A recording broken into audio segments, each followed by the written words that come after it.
तो हम इस वक्त मौजूद हैं वांद्रा पश्चिम विधानसभा सीट पर, जहां पर शिवसेना से वरुण सरदेसाई उम्मीदवार हैं। शिवसेना उद्धव ठाकरे गुट वाली, यानी ये महाविकास आघाड़ी के उम्मीदवार हैं। तो चलिए जरा इनसे बातचीत करके समझने की कोशिश करते हैं कि जब ये पहली बार चुनाव मैदान में हैं और इनके सामने जिशान सिद्दीकी जैसा एक कद्दावर नेता है, इस समय का विधायक है, तो वो उनको कितनी चुनौती दे पा रहे हैं। शुक्रिया वरुण जी। जी बताइए। कितनी चुनौती है आपके लिए? नहीं, ये चुनौती की बात नहीं है।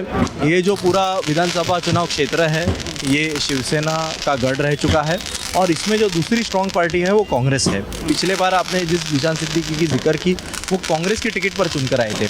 आज कांग्रेस हमारे साथ है, शिवसेना से तो मैं लड़ रहा हूँ।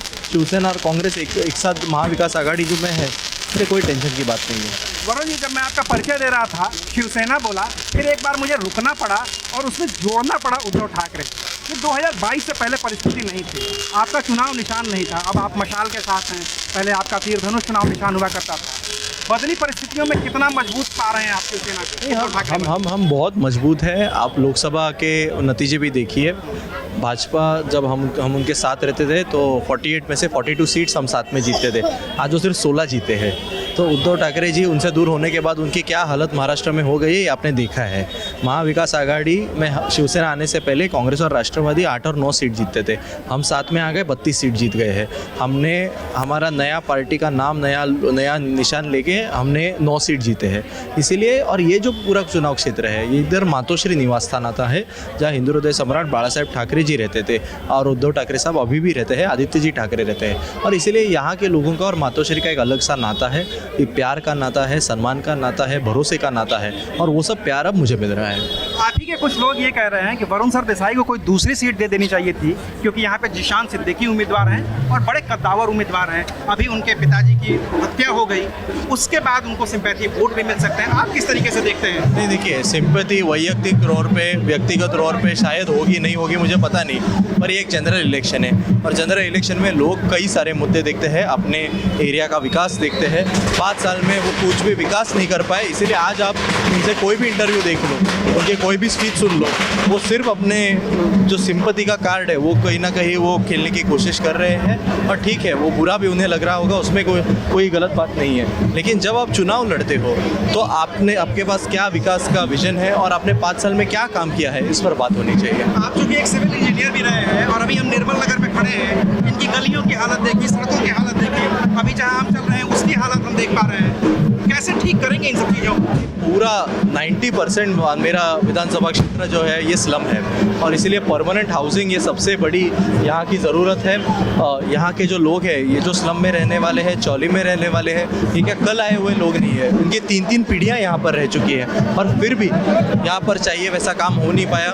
बहुत सारे स्लम रीडेवलपमेंट के प्रोजेक्ट्स अटके हुए हैं। ये सब फास्ट ट्रैक करने की पहली प्रायोरिटी मेरी रहने वाली है। वैसे प्रॉमिस भी मैंने लोगों को किए हैं और मेरा यही लोगों से कहना है कि महाविकास आघाड़ी की सरकार तो बन रही है महाराष्ट्र में, तो महाविकास आघाड़ी की अगर सरकार बन रही है और महाविकास आघाड़ी का ही अगर आमदार यहाँ पर चुनकर आया, विधायक चुनकर आया, तो बेटर कोऑर्डिनेशन हो पाएगा, काम हो पाएगा, लोगों को अपने घर मिल पाएंगे, अपने को हक मिल पाएगा। लेकिन यही समस्या ये है ना कि जनता तो महाविकास आघाड़ी को वोट दे देगी। पिछली बार उसने भी एक गठबंधन को वोट दिया था, शिवसेना को ही, वो टूट करके कुछ और हो गया। इस बार महाविकास आघाड़ी को वोट दे तो क्या गारंटी है कि सरकार आप ही की बनेगी? हमारी ही सरकार बनेगी। और कैसा है, आप शायद दिल्ली में रहते हो इसलिए आपको थोड़ी बहुत इसकी जानकारी नहीं है। हम यहाँ के लोग हैं। 2019 में भाजपा अमित शाह जी के प्रेजेंस में उन्होंने प्रॉमिस किया था कि 2.5 साल हमारा मुख्यमंत्री होगा, 2.5 साल हमारी सत्ता। उसके बाद 1-1.5 महीने के लिए यहाँ पे जो सत्ता संघर्ष हुआ वो पूरी महाराष्ट्र ने देखा, शायद आपने नहीं देखा है, इसलिए आप ऐसे सवाल कर रहे हो। तो आप थोड़ी जानकारी लेके बात कीजिए। अच्छा, एक चीज़ ये होता है, क्या ये चुनाव सिर्फ इस बार का चुनाव असली शिवसेना बनाम नकली शिवसेना का भी चुनाव है? बिल्कुल असली शिवसेना और जो टेक्निकली जो सिर्फ नाम के लिए बीजेपी की जो बी टीम है एकनाथ शिंदे जी की शिवसेना, उसके बीच की ये लड़ाई है। और इसमें असली शिवसेना, क्योंकि शिवसेना ठाकरे परिवार के बगैर हो ही नहीं सकती, मातोश्री के बगैर शिवसेना हो नहीं सकती। ये कोई भी महाराष्ट्र का कोई भी आदमी ये एक्सेप्ट ही नहीं कर पाएगा। और राज ठाकरे के बारे में आपके क्या विचार है? फिर वो तो राज ठाकरे परिवार का हिस्सा है।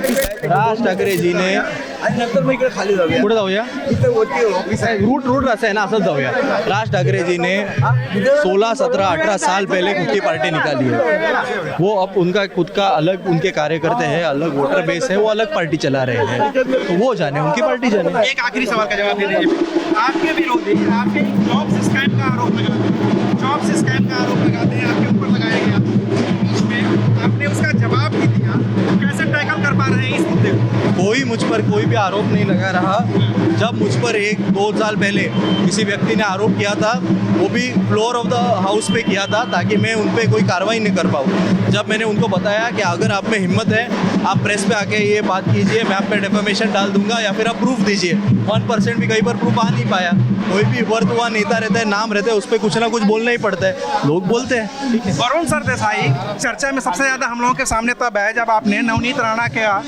विरोध किया। नवनीत राणा ने कहा कि हम उद्धव ठाकरे के घर के बाहर हनुमान चालीसा का पाठ करेंगे, अब भी वो आप लोगों के खिलाफ बहुत ज्यादा मुखर है।